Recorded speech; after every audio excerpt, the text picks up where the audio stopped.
Ease माई trip पे usually दो problem सबको लगता है एंड आज हम उन दो प्रॉब्लम को अच्छे से डिकोड करने वाले हैं एंड क्या वो दो प्रॉब्लम एक्चुअल में प्रॉब्लम है या फिर एज एन अपॉर्चुनिटी एक्ट कर सकता है वो हम आज समझने की कोशिश करेंगे। एंड साथ में जो बैकग्राउंड में नॉइस हो रहा है उसको थोड़ा सा इग्नोर करना पड़ेगा बिकॉज ये चलता रहेगा कुछ दिनों तक, तो ये तो चलेगा।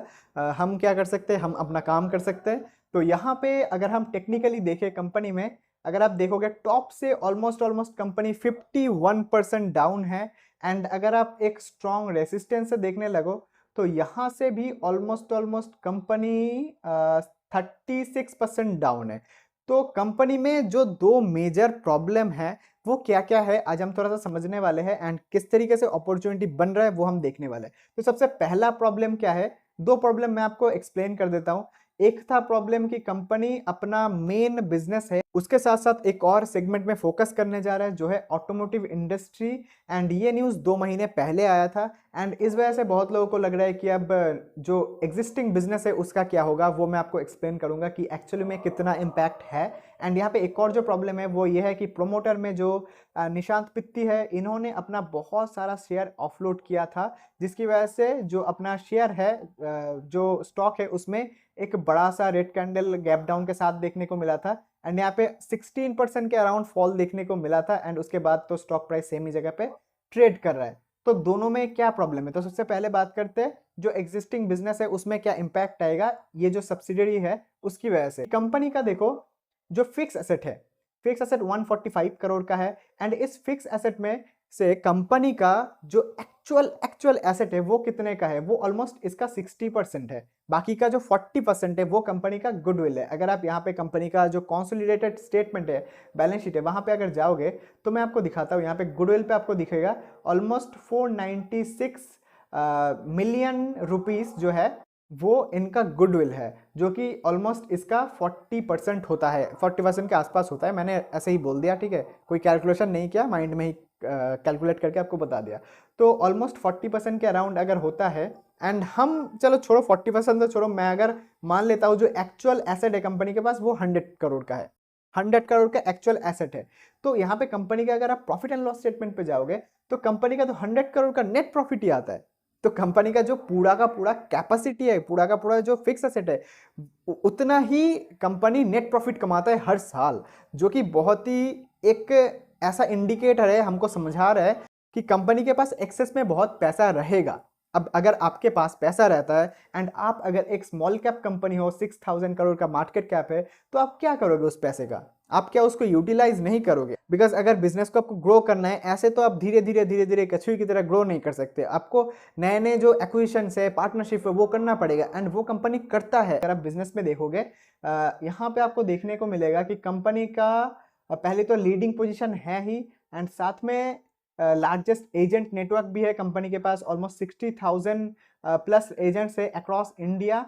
एंड साथ में एक्विजिशन एंड पार्टनरशिप पे देखो 1 2 3 4 5 6 7 8 9 10 11 12 यहाँ पे पॉइंट्स दिख रहा है आपको एक्विजिशन एंड पार्टनरशिप पे। अगर कंपनी के पास इतना सारा एक्स्ट्रा पैसा बच रहा है तो कंपनी क्या करेगा? कंपनी उस पैसे का यूटिलाइज नहीं करेगा, नए नए अपॉर्चुनिटीज एक्सप्लोर नहीं करेगा? जरूर करना भी चाहिए, नहीं करता तो प्रॉब्लम है। बिकॉज एक समय पे जाके आपका जो ग्रोथ है वो लिमिट हो जाएगा। अगर कंपनी का आप यहाँ पे देखोगे, ये नहीं, अगर आप यहाँ पे देखोगे ग्रॉस बुकिंग रेवेन्यू ब्रेकडाउन, तो यहाँ पे आपको फ्लाइट से 86.4% का रेवेन्यू आते हुए दिख रहा है एंड ये मार्केट कोई और आके नहीं खा जाएगा, इसकी क्या गारंटी है? कोई गारंटी नहीं है। तो इसलिए आपको अपना जो बिजनेस है उसको स्ट्रॉन्ग करते जाना पड़ेगा, तो उस पर फोकस करना पड़ेगा। एंड अगर कंपनी उसके लिए ऑटोमोटिव इंडस्ट्री में एंटर करने का सोच रहा है तो वो एक सही डिसीजन हो सकता है अगर अगर अगर यहाँ पे कंपनी का जो एग्जिस्टिंग बिजनेस है ये इंपैक्ट ना हो तो। बिकॉज यहाँ पे इंपैक्ट फोकस का है, पैसे का नहीं। एक चीज आप समझना ध्यान से, इंपैक्ट जो है वो फोकस का है, वो ग्रोथ का है, वो पैसे का नहीं है। बिकॉज कंपनी के पास सरप्लस में पैसा रहता है, बिकॉज कंपनी का जो ईयरली नेट प्रॉफिट है वो उसके जो फिक्स एसेट है उससे भी ज्यादा होता है। यूजुअली जो एसेट है भी कंपनी से, उनके पास लिमिटेड पैसा रहता है कि अपने बिजनेस में कैपेसिटी एक्सपैंड भी करना है, साथ में जो वर्किंग कैपिटल है उसको भी देखना है एंड थोड़ा बहुत अगर एंड में बच जाए तो हम नए जो अपॉर्चुनिटीज है उसको एक्सप्लोर कर सकते हैं। तो वो कंपनीज के पास, जो दूसरे एसेट हेवी कंपनीज हैं, उनको उनके पास ये एडवांटेज नहीं होता, पैसे का एडवांटेज नहीं होता कि वो नए नए अपॉर्चुनिटीज में ज्यादा पैसा इन्वेस्ट कर सके, बट इनके पास वो एडवांटेज है। क्यों? बिकॉज इनका जो बैलेंस शीट है वो बहुत ही लाइट बैलेंस शीट है, पैसा ज्यादा रहेगा तो आप न्यू अपॉर्चुनिटीज को एक्सप्लोर कर पाओगे।